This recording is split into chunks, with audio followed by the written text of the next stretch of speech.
Okay, so it's going to sound like I'm using notes as I make this video, and that's because I am using notes. I use them because I don't like to be disorganized. I like everything to come in a pattern like it's supposed to. So let me just start out by saying my pen name is John Northern. And like all of you, I wear many different faces in life, and mine are as follows. I'm a writer, a philosopher, a doctor, a scientist, a husband, a father, and so on. But for right now, for today, while I'm making this video, I'm wearing my face as a scientist.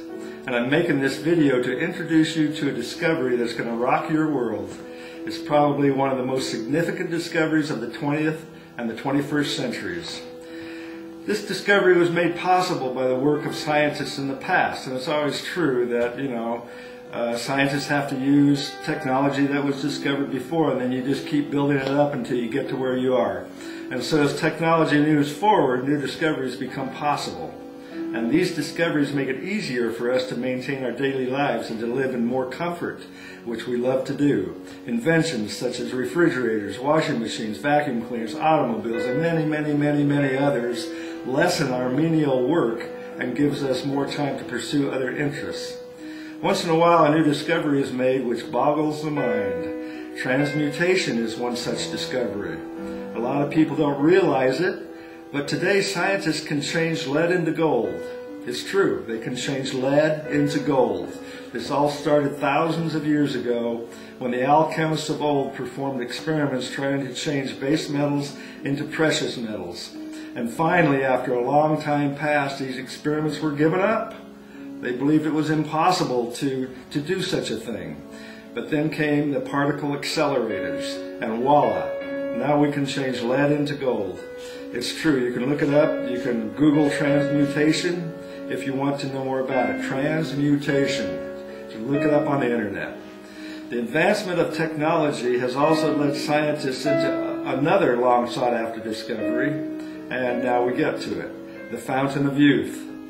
What this video is all about. I spent a lot of time researching knowledge gained by scientists in the past, and with this information I have personally performed experiments which have made an old fruit fly young again. It's true. I performed experiments which made an old fruit fly young again. And you have to immediately realize that this means the fountain of youth. The fountain of youth has been discovered. From this point on, it won't be difficult for other scientists to make it available for humans.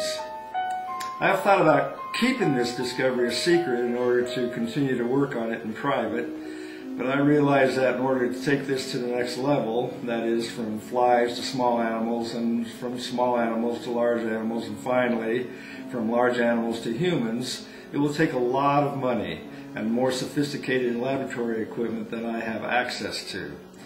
So I'm releasing this information to the world, to all of you, and to the entire scientific community so that scientists can finish what I have started, and so that I don't have to keep a secret which might have a negative impact on myself or family. That's why I'm giving it to everybody. I want everybody to have this.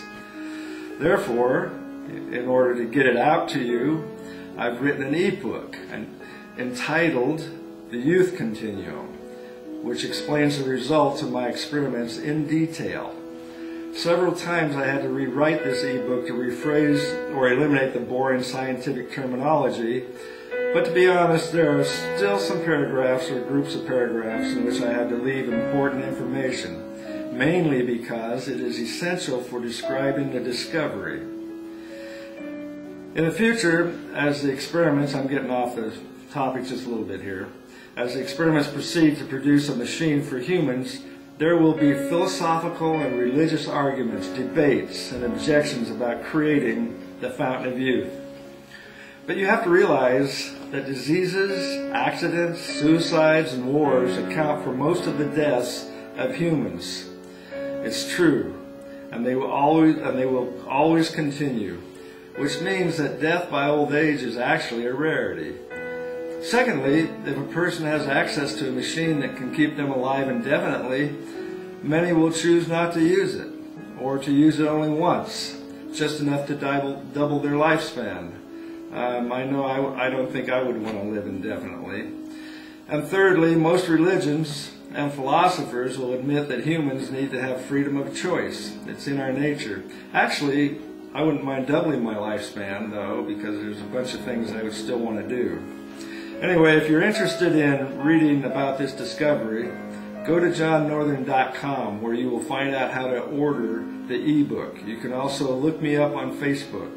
And spread the word. Let other people know about it, because the sooner we get the scientific community involved, the sooner we will have the choice. As a final note, I just want you to know that I could care less about the few dollars I'm going to make on this ebook. In fact, I put this ebook online 5 weeks ago, and for the month of April it was free.